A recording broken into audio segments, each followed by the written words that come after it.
Bonjour à tous, c'est Sandra, bienvenue dans cette nouvelle vidéo où je vais vous faire découvrir un coffret que je viens de me procurer qui s'appelle La boîte des runes. Alors, j'ai enlevé une petite boîte de cartes qui était dedans, je vous expliquerai pourquoi après. Alors, justement, je voulais me mettre aux runes parce que je ne connaissais pas, enfin, si je connaissais, mais je n'ai jamais pratiqué les runes, je ne connaissais pas du tout. Les tarots, les oracles, oui, mais les runes, pas du tout, et ça me paraissait bien complexe, et puis bon, de toute façon, chaque chose en son temps. C'est peut-être parce que c'était pas le moment pour moi. Mais donc, voilà, comme je souhaitais m'y mettre, je me suis dit, tiens, il a l'air très bien ce coffret, et en plus, comme je suis justement habituée à manipuler les cartes, les runes sous forme de cartes, c'est super. Et en plus, il y a des informations sur les cartes, donc ça va être une façon pour moi, et donc comme pour d'autres qui voudraient s'y mettre, ça va être une façon vraiment très, très ludique d'apprendre les différents symboles. Et bon, de toute façon, on va découvrir tout ça, mais voilà. Donc j'ai commencé à un petit peu étudier la chose. Alors, donc pourquoi j'ai enlevé on va commencer direct par le petit bémol. Hein. Donc, qu'est-ce que j'ai pas dit avant de parler de cette petite boîte? Alors, c'est sorti aux éditions Vega et c'est de Lona Eversden ou Eversden. Voilà, je m'excuse si j'ai mal prononcé. Et il est au prix de 16 €. Donc vraiment, en plus, je trouvais ça, enfin vraiment pas cher pour pouvoir commencer à s'y mettre. Donc c'est pour ça que je me le suis pris. Alors, pourquoi j'ai enlevé la petite boîte? Alors, le coffret est chouette, hein, mais en fait, moi qui suis très soigneuse, respectueuse avec mes jeux, bon, c'est vrai qu'au tout départ, c'est joli dedans, ouais. Mais quand c'est fermé, déjà j'ai eu du mal à enlever la languette. Et j'avais peur d'abîmer mes cartes. D'ailleurs, on voit la boîte, pourtant, j'y suis vraiment allée avec beaucoup de précautions, mais... Donc voilà, alors ce que je ferai, je laisserai la boîte dedans, mais par contre, je vais couper là, là et là, et je laisserai la boîte comme ça. Je refermerai pas parce que j'aurais trop peur de corner mes cartes. J'aurais trop peur de corner mes cartes. Et puis... les laisser comme ça tout seul, si jamais on referme, pouf, toutes les cartes pourraient tomber. Donc je les laisserai quand même dans la boîte, et la boîte je la mettrai dedans. Donc on va déjà commencer avec le livre, qui, alors il peut s'enlever. Moi je vais le laisser avec. Voilà, je le laisse comme ça. Alors il est très bien conçu, comme je me suis déjà penchée dessus pour pas vous dire n'importe quoi, hein, normal. On respecte, donc surtout que c'est quelque chose de très ancien, les runes, donc on respecte. Et on voit déjà avant de quoi ça parle. Donc là on nous dit 36 puissantes cartes oracle. Alors le sommaire, bon, jusque là tout va bien. Hein. Qu'est-ce que les runes? Donc bien sûr c'est un outil divinatoire. On nous explique donc d'où ça vient, les origines. Donc là dans le livre, il nous parle que l'origine vient des peuples germano-nordiques d'Europe du Nord et de Scandinavie. Donc les Vikings, les Goths, les Saxons et les Angles.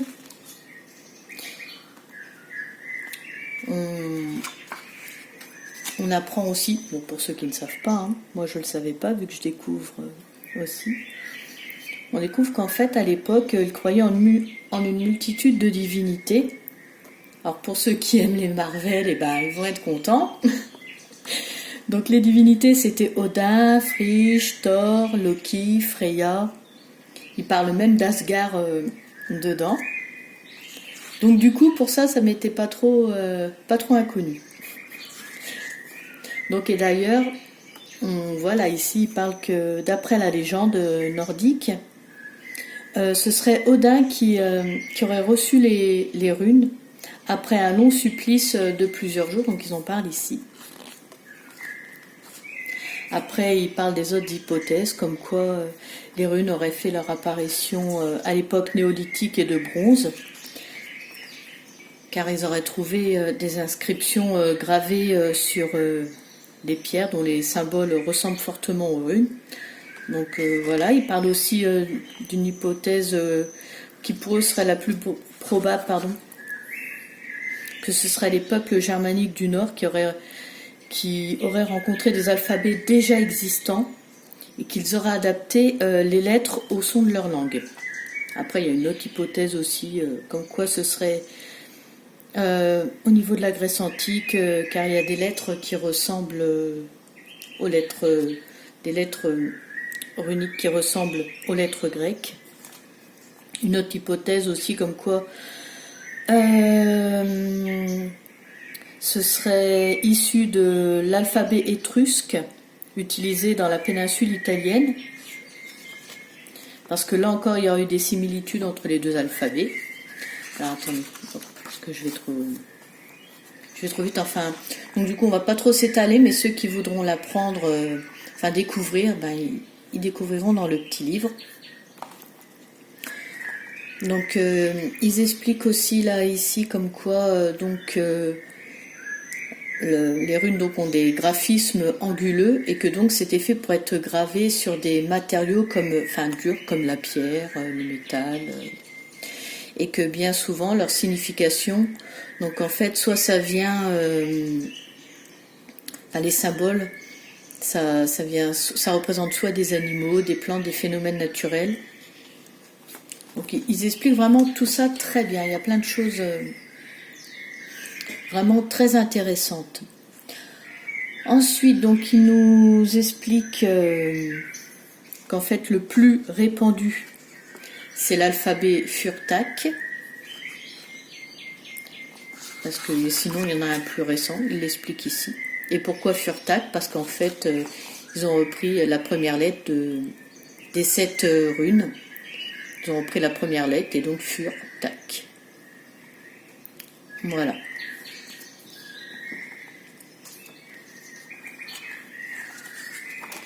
Et qu'est-ce que je pourrais vous dire encore d'autre? Donc ils expliquent aussi comment il est constitué. En fait, il est constitué en 3 groupes de 8 runes. Chacun est associé à une divinité, donc 3 divinités pour 8 runes.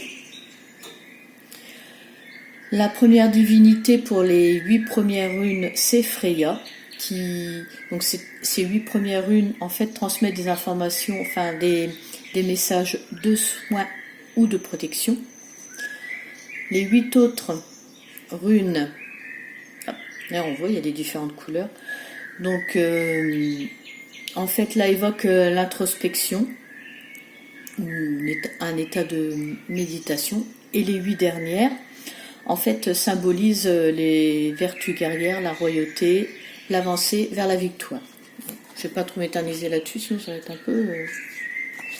Quoi qu'il en soit, il vous explique que si jamais il y a, un groupe de runes qui prédomine, il faut en prendre compte dans son tirage. Voilà pour la partie un petit peu scolaire. Mais bon, malgré ça, c'est vrai que c'est assez plaisant quand on le découvre. Et je vous donne mon point de vue parce que comme je ne connaissais pas du tout les runes, c'est vrai que ça a été plaisant d'apprendre en tout cas, et de découvrir. Il est très ludique, c'est fait de façon très pédagogue, j'ai bien aimé. Donc ensuite, là, on vous explique comment se préparer un tirage, comment être dans quel état, pour pouvoir effectuer un tirage. Mais ça, j'ai envie de dire, à la limite, c'est même comme comme quand on fait un tirage avec un tarot ou un oracle, on se met quand même en condition pour. Voilà. Donc, mais c'est bien que même pour les runes, la personne explique. Là, c'est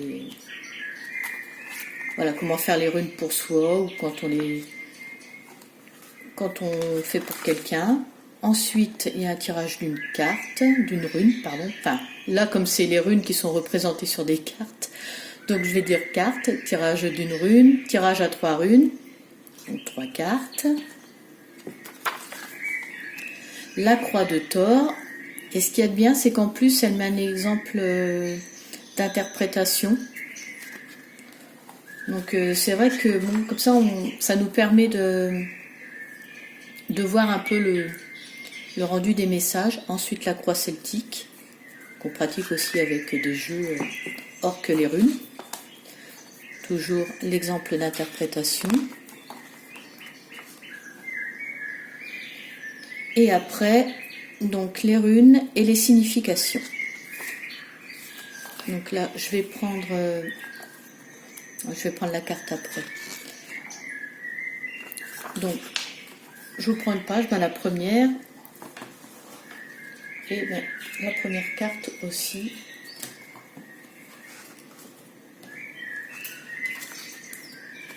Qui est feu.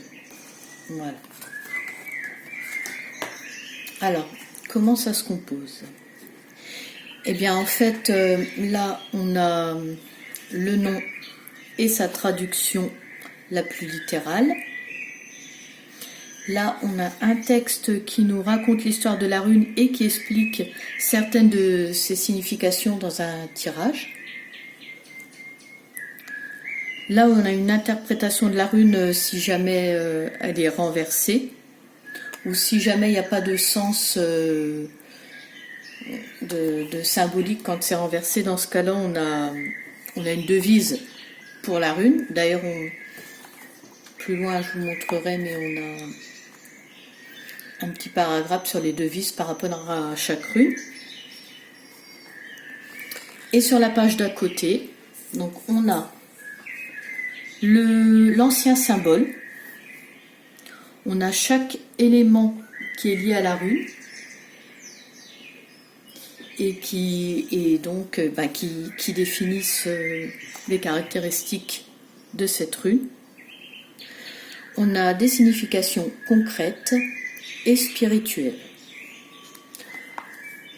D'ailleurs, à la fin, comme ça fait pas longtemps que je m'y suis mise, en fait, je n'effectuerai pas de tirage parce que, voilà, j'aime bien connaître pour pas dire de bêtises, en fait. Voilà, je préfère bien connaître que, même si on a pas mal d'indications sur les cartes, parce que vous voyez, là, je reprends la carte qui fait office de rune. Donc, pour apprendre, c'est très bien.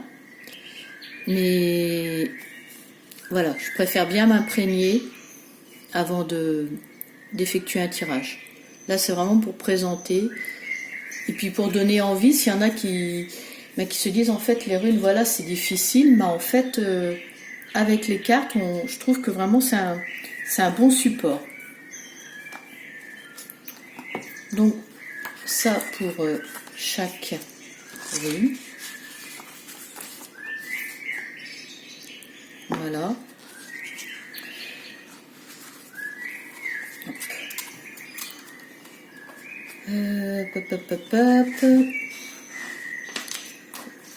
Pour aller plus loin. Donc je vous disais, je vous parlais de devises tout à l'heure.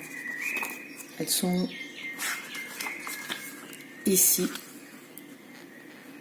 Donc il y a une devise runique qui va avec chaque rune. Donc c'est super intéressant aussi, je trouve. Et avant, alors pourquoi je trouve aussi que c'est très pédagogue, parce que elle explique aussi, si on veut faire les runes soi-même, quel support prendre. Même sur des pierres, parce qu'on peut avoir des runes qui sont faites sur des pierres semi-précieuses. Là, elle nous donne quelques indications par rapport aux pierres, ce qui nous attire. Alors, soit on fait avec une pierre qui nous attire, ou sinon on fait par rapport à ce qu'on souhaite comme là l'enracinement ou la protection, la sensibilité, la vision, par rapport aux pierres, ce qu'elles peuvent nous apporter. Je vous explique aussi qu'il faut, voilà, si on veut ou pas, après chacun fait comme il veut, mais sinon, bon bah généralement on tire les runes sur une étoffe pour pas les abîmer, pour les protéger, enfin, comme en fait n'importe qui prend soin, qui a envie de prendre soin même de ses jeux de cartes, fait attention sur quel support il les utilise en fait. Voilà, et après, donc ça je vais le détailler par rapport aux cartes, mais il y a des cartes qui font office de talisman. Je vais vous montrer ça, puis bon bah après, voilà, les devises, l'index, et là, voilà la fin du livre,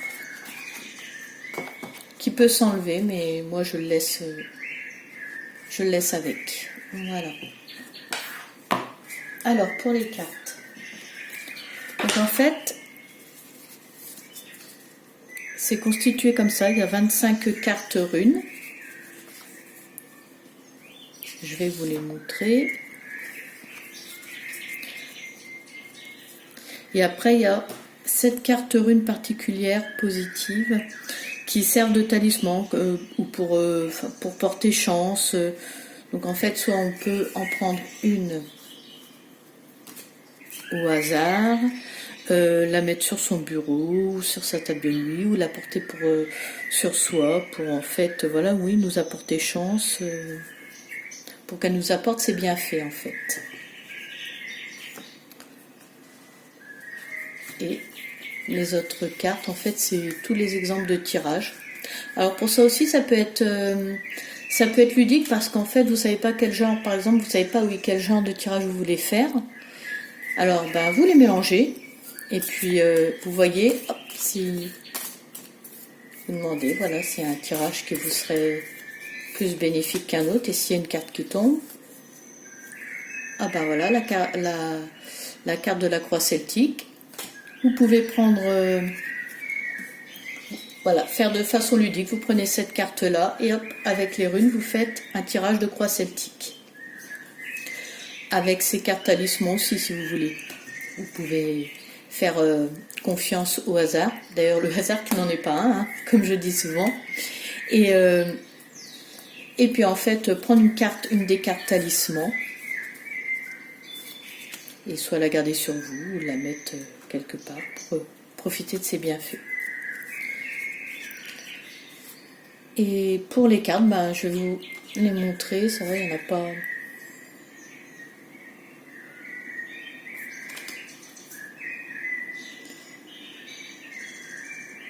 Mais c'est vrai que pour moi qui souhaite savoir utiliser les runes, pour me familiariser au départ,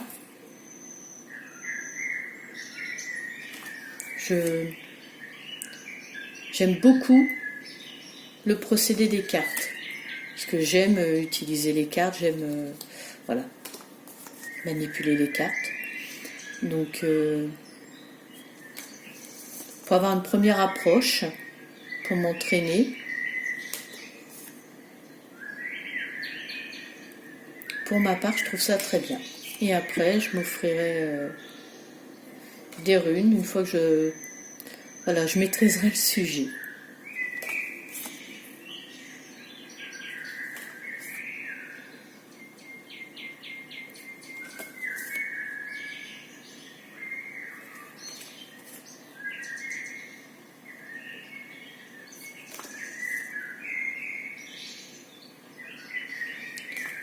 Puis le format des cartes est sympa.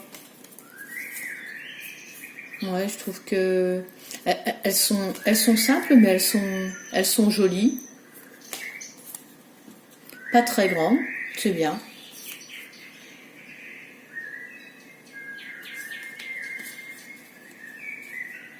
Et la petite dernière, le destin.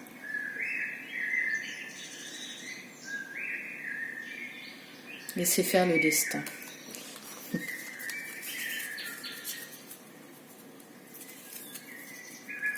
D'ailleurs, qu'est-ce qu'ils disent, tiens, pour cette carte le destin? C'est vrai qu'il y en a 24, mais il y a la dernière carte, c'est ça le destin, on a vu. Bon ben voilà, pas de réponse. Moi, pour moi, ce serait pas de réponse, on laisse faire le destin. Voilà, vous avez peut-être pas à découvrir maintenant.